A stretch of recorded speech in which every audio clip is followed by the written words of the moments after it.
igreja, tudo bem com vocês? Espero que sim. E o tema deste mês é casamento. Então, eu vou falar um pouquinho sobre isso, amém? De 2004 para 2014, o número segundo o IBGE, né, a avaliação do IBGE diz que houve crescimento de pouco mais de 160% no número de divórcios no Brasil. Né? Então teve esse aumento considerável. Essa pesquisa foi divulgada em 30 de novembro de 2014. Né? Na avaliação do IBGE, essa elevação sucessiva, né, nesse período de 10 anos, revelou a mudança de comportamento da sociedade brasileira, que passou a aceitar com maior naturalidade o divórcio e passou a formalizar também o divórcio. Né? Outra pesquisa feita pelo Núcleo de Estudos de População da Unicamp, e foi uma pesquisa divulgada pela Folha de São Paulo, é uma pesquisa mais específica e, na minha visão, mais preocupante ainda, diz que a fé e a religião não é fator responsável por casamentos duradouros. Ou seja, cristãos e não cristãos alimentam exatamente a mesma estatística. Irmãos, isso é bastante preocupante. Né? O que pode levar à conclusão de que talvez nós não estejamos deixando que o cristianismo faça diferença real nas nossas vidas. Né? E uma pesquisadora, a pesquisadora Joyce Mello Vieira, ela cruzou os dados de alguns estudos sobre matrimônio no Brasil e no exterior. E ela constatou que a preocupação dos indivíduos no casamento é estar numa relação satisfatória para si próprio. Outra coisa que revela, assim, um pouco da podridão que é o ser humano, né, irmãos? De que nós estamos preocupados com o eu lá no fundo, né? E teve um estudo também, dentre essas pesquisas que eu estou citando, teve um estudo que psicanalistas fizeram e elas escolheram e acompanharam 3 casais por um certo período de tempo. E esses casais com casamentos duradouros de 20 a 30 anos, né, até o momento da análise, elas concluíram que as dificuldades pelas quais os casais passavam ou passaram na sua vida, elas não foram fatores de causar separação ou de causar diferenças entre eles. Elas foram fatores de fortalecimento do casamento. Né? Essas dificuldades que eu digo são as dificuldades externas, né? Coisas externas ao nosso próprio coração. Então, por exemplo, dificuldade financeira, nascimento dos filhos, perda de filhos, né? Ou qualquer outra perda, desemprego e etc. Né? Essas dificuldades causadas por fatores externos ao casamento, elas não atingiram por si próprias diretamente a harmonia dentro do casamento, né? Não atingiram o relacionamento, apenas fortaleceram o relacionamento. Outra conclusão importante é que as crises internas que foram consideradas como fatores principais de dissolução de casamentos, ou seja, aquilo que está dentro da gente, a nossa dificuldade de comunicar ao outro, a dificuldade de comunicação dentro do casamento é a raiz principal e profunda das dissoluções de casamento e divórcios no Brasil e no mundo, né? Eu creio. Mas o que Deus espera dos nossos casamentos dentro da igreja? Né? E vamos abrir em Efésios 5, 22 a 32. Estou aqui. Deveres conjugais. Mulheres, sujeitem-se cada uma a seu marido como ao Senhor, pois o marido é o cabeça da mulher, como também Cristo é o cabeça da igreja, que é o seu corpo, do qual ele é o Salvador. Assim como a igreja está sujeita a Cristo, também as mulheres estejam sujeitas em tudo a seus maridos. Maridos, ame cada um a sua mulher, assim como Cristo amou a igreja e entregou-se por ela, para santificá-la, tendo-a purificado pelo lavar da água mediante a palavra, e para apresentá-la a si mesmo como igreja gloriosa, sem mancha nem ruga ou coisa semelhante, mas santa e inculpável. Da mesma forma, os maridos devem amar cada uma sua mulher como a seu próprio corpo. Quem ama sua mulher, ama a si mesmo. Além do mais, ninguém jamais odiou o seu próprio corpo. Antes o alimenta e dele cuida, como também Cristo faz com a igreja. Pois somos membros do seu corpo. Por essa razão, o homem deixará pai e mãe e se unirá à sua mulher, e os dois se tornarão uma só carne. Este é um mistério profundo, refiro-me, porém, a Cristo e à igreja. Portanto, cada um de vocês também ame a sua mulher como a si mesmo, e a mulher trate o marido com todo respeito. Então, irmãos, o que Deus espera dos nossos casamentos? Ele espera que os nossos casamentos sejam semelhantes ao relacionamento de Jesus com a sua igreja. E eu quero falar um pouquinho sobre o que acontece nesse trecho que nós lemos da Bíblia, né? E eu quero falar um pouquinho agora sobre a mulher e o controle, né? A emoção do relacionamento, né? Nós vemos instruções de que a esposa deve entender que uma vez que se tornou uma só carne com o marido, ela deve abandonar a prática de querer tomar o controle das situações, da autossuficiência, principalmente acho que por ser multifunção, né, irmãs? A gente, de repente, acha que a gente consegue controlar tudo, né? E de bater o pé para que a sua vontade prevaleça.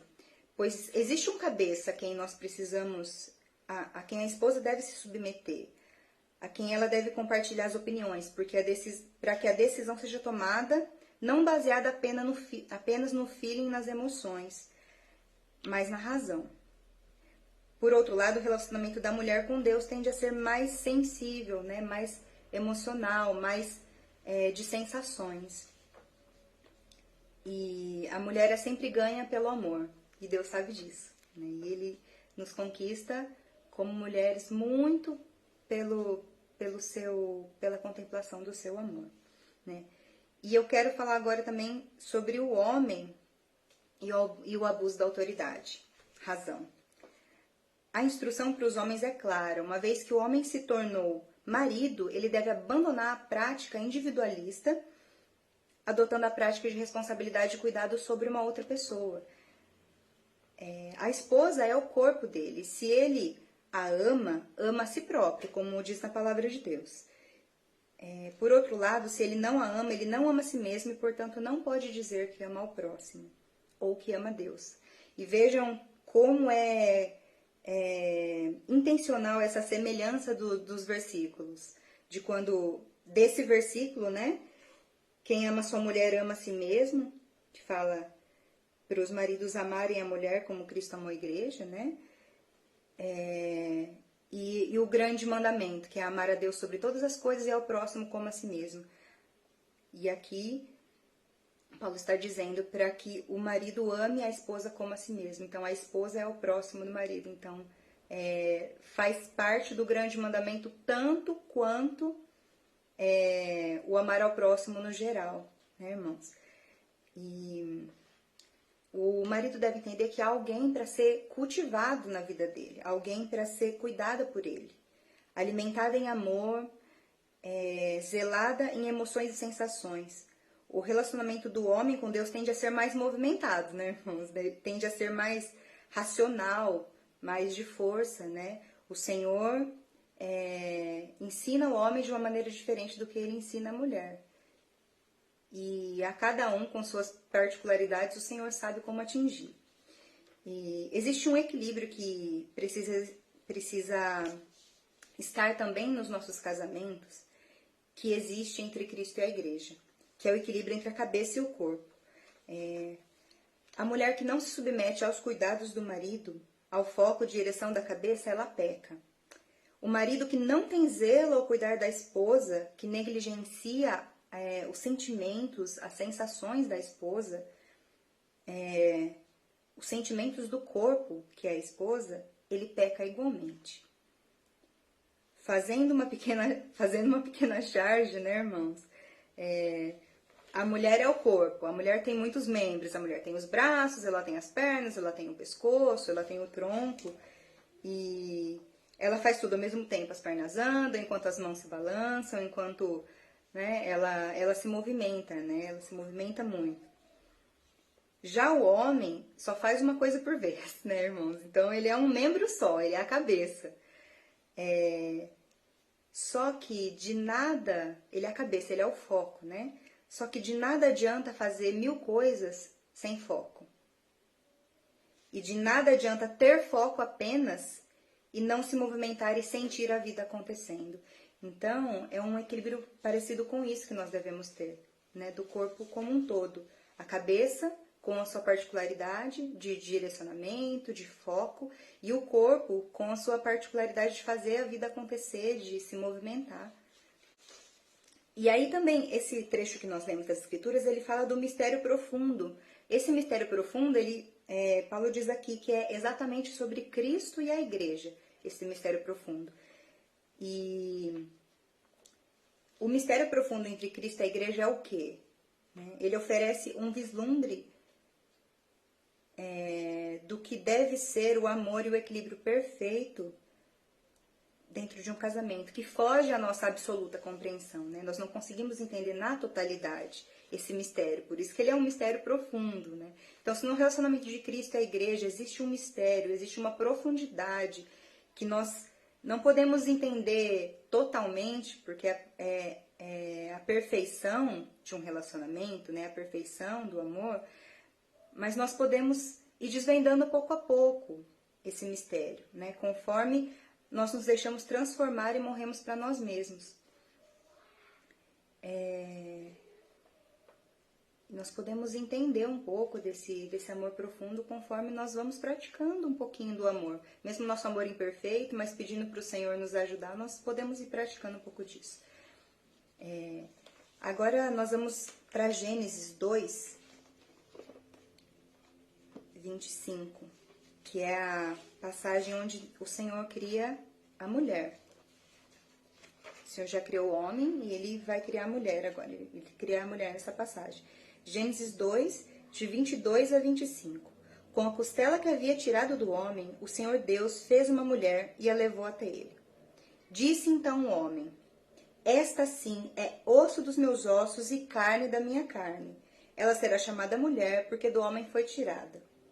Por essa razão, o homem deixará pai e mãe e se unirá à sua mulher. Olha a semelhança com a passagem de Efésios, né?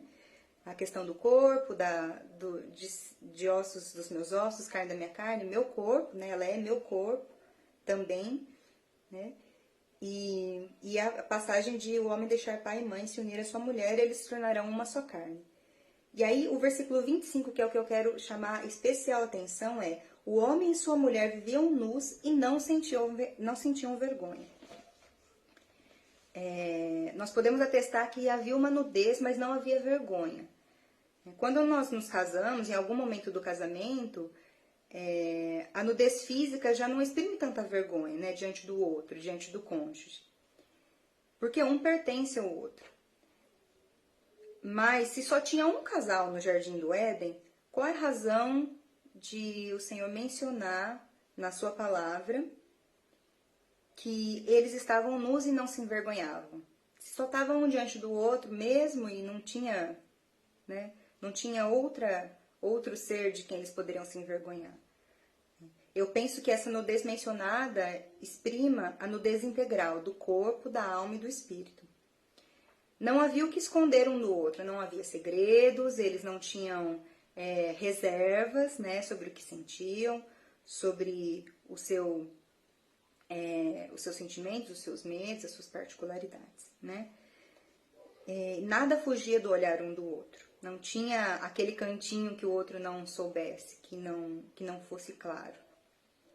E aí passa a haver vergonha quando o pecado entra na vida do casal, né? Quando há pecado, a vergonha vem a necessidade de se cobrir, de esconder do outro aquilo que você tem de mais íntimo, de mais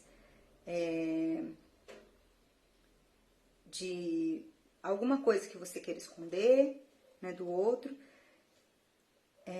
Mas antes disso, eles percebiam um ao outro e tinha espaço para que eles fossem aceitos nus, exatamente como eles eram. Nus de corpo, de alma, né, de emoções e de espírito. No casamento de Jesus com a igreja, irmãos, há espaço para que ela seja ela mesma. Há espaço para essa nudez, para essa transparência, sinceridade, partilhar do sofrimento com humildade e respeito. Sem armas, mas em amor. Assim como Cristo, o marido, que se colocou no lugar dela, no lugar da sua esposa, no lugar da igreja, e se entregou por ela, ele entende o seu partilhar, ele entende o seu coração. Há empatia nessa relação de Cristo com a igreja. A igreja participa do sofrimento de Cristo quando carrega a sua cruz. Como a palavra de Deus diz, para carregarmos a nossa cruz dia após dia e seguir a Jesus. Cristo sofre as dores da igreja quando ele se coloca na cruz. Ele toma para si aquilo que a igreja deveria sofrer quando ele se coloca na cruz. E ambos, marido e esposa, abraçam juntos o sofrimento e as dificuldades. Esse é um pouquinho do mistério do relacionamento de Cristo com a sua igreja. Irmãos, será que você consegue se despir completamente diante do seu cônjuge? No sentido figurado da palavra, né? Também. Você abre espaço para que o outro faça isso sem que ele se preocupe em cair no seu conceito? As crises, os pensamentos, medos e dores, os defeitos do seu cônjuge são capazes de diminuir o seu amor por ele?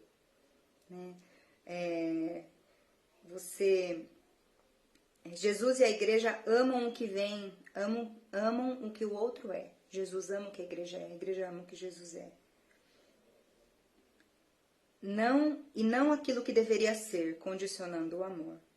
O amor deveria ser incondicional, deve ser incondicional. Esse amor incondicional pode ser compreendido à medida que nós nos despimos diante de Jesus, do nosso amado, como igreja. E esse amor pode ser exercitado à medida que nos despimos também diante do outro. Então, no nosso relacionamento como igreja com Jesus, nós podemos compreender um pouco desse amor à medida que nós somos sinceros e transparentes diante do Senhor. À medida de que nós deixamos que caia tudo aquilo que... Deixamos aos pés do Senhor tudo aquilo que nos envergonha, tudo aquilo que gera dificuldade no nosso relacionamento com Ele. Nós conseguimos compreender um pouco desse amor e nós conseguimos exercitar esse amor quando fazemos isso com o nosso cônjuge, quando nós nos despimos diante do outro, quando nós colocamos para fora quem nós somos realmente, sem medos e sem reservas. Agora imagine, irmãos, a situação que nós estamos, né? Você recluso em casa, 10h30 da noite, o home office já está cumprido, as crianças estão dormindo, você olha para o seu marido, ele olha para você, já não tem mais nenhuma agenda para vocês cumprirem, não tem compromisso na igreja, né? Não tem nada, não tem reunião, né? Não tem nenhuma reunião para outros assuntos que não sejam urgentes. E o que vocês vão fazer agora? Irmãos, infelizmente, o que vamos fazer agora é perder tempo com qualquer coisa no celular. Ao invés de conversarmos sobre os medos e inquietações, nós vamos ver as notícias gerais do que está acontecendo, mundo lá fora. Ao invés de nós conhecermos mais profundamente o coração do outro e discutirmos a relação, nós vamos conversar com outras pessoas pelo WhatsApp.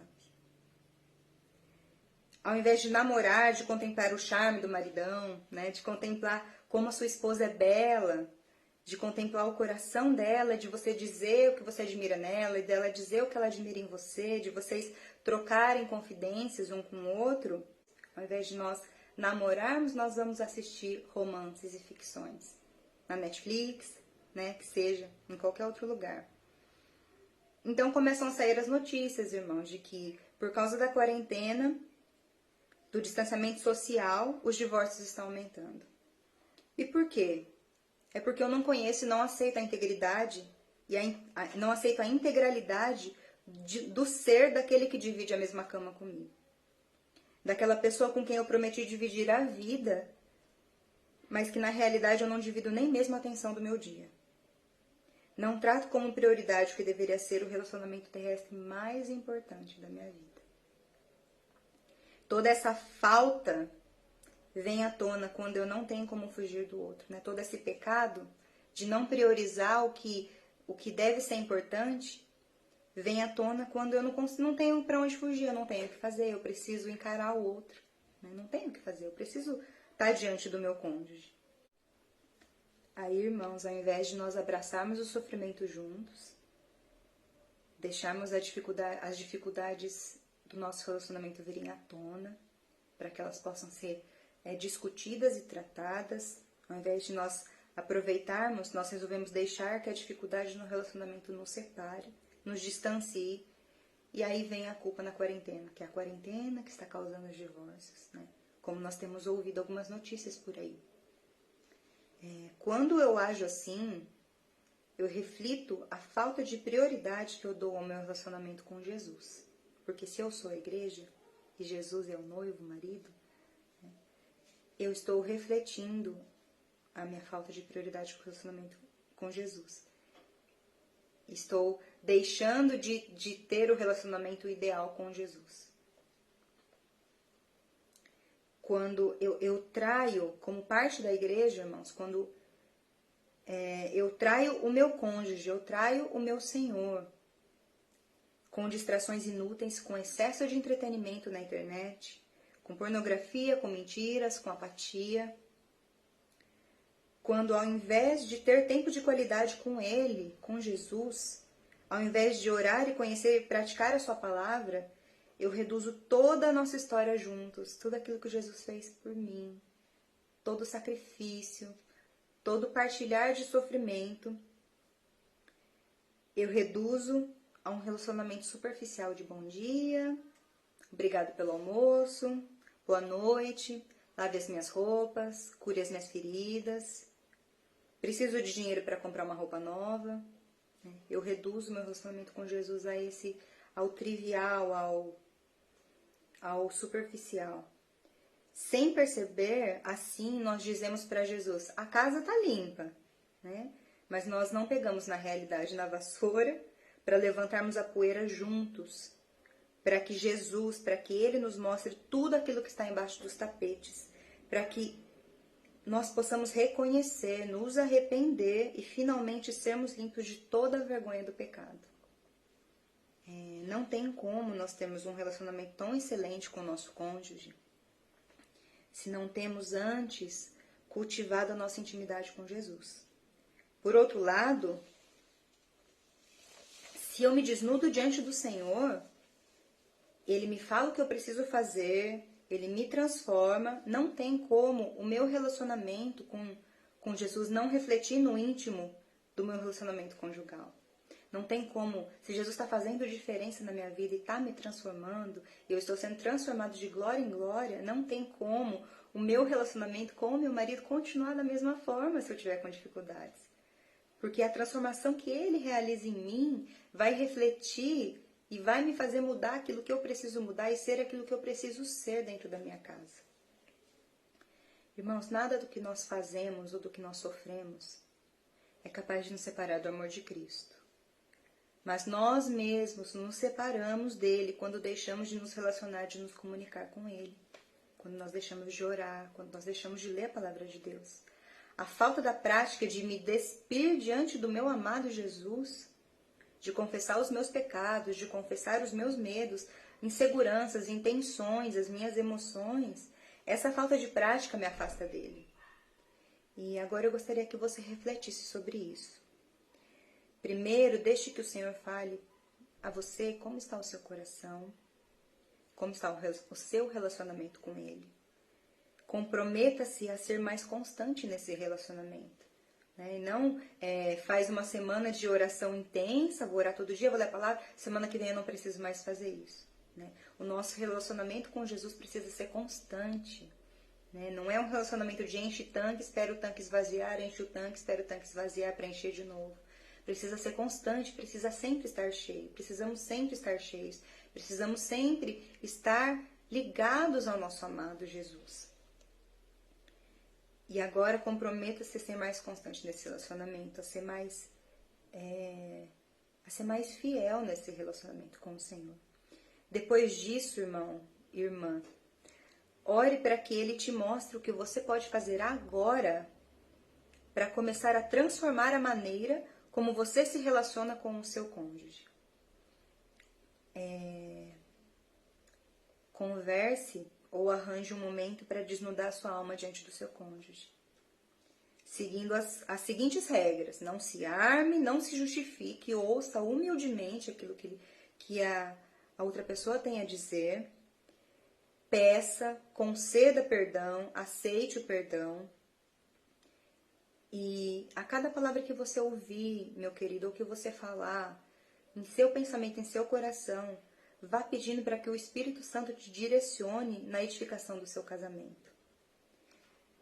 Depois desses momentos, fica um desafio para os casais da nossa igreja. Separe um tempo todos os dias para orar com o seu cônjuge. E enquanto vocês estiverem juntos, que nessas orações vocês agradeçam a Deus em voz alta, um de cada vez, né? Sendo específicos sobre os motivos que te levam a admirar e amar o seu cônjuge. Então você vai se ajoelhar, né? Ter um momento com o seu cônjuge lado a lado ou frente a frente, como vocês preferirem, e vai agradecer em voz alta, falando para o Senhor sobre por que você agradece a Ele na vida do seu cônjuge. Obrigado, Senhor, porque meu marido é um homem de Deus. Obrigado, Senhor, porque o meu marido cuida bem da nossa casa. Né? Obrigado, Senhor, porque a minha esposa, ela é sábia, ela sabe me aconselhar, ela tem paciência comigo. E vá falando aquilo que o seu coração é grato pelo seu cônjuge. Faça isso todos os dias. Irmãos, todos nós temos dificuldades no casamento, né? Não importa qual é a sua dificuldade, não importa o que aconteceu entre vocês, não importa se há pecados escondidos, se há mentira, se há dificuldade financeira, se há qualquer coisa, irmãos, se há até mesmo falta de confiança entre vocês, a resposta para tudo isso está no Senhor Jesus. Ele pode restaurar. Qualquer casamento Ele pode restaurar. Mas nós precisamos primeiro restaurar o nosso relacionamento com Ele para que isso reflita nos nossos casamentos. Amém? Espero que o Senhor tenha falado com você de alguma maneira. E que o Senhor nos abençoe nessa tarefa de sermos constantes no relacionamento com Ele, em primeiro lugar. E também de sermos constantes no acolher o coração e a importância um do outro nas nossas vidas, que nós possamos priorizar o relacionamento terrestre mais importante das nossas vidas, que é o nosso casamento. Amém? Um abraço para todos, que Deus os abençoe e continue a falar em seus corações.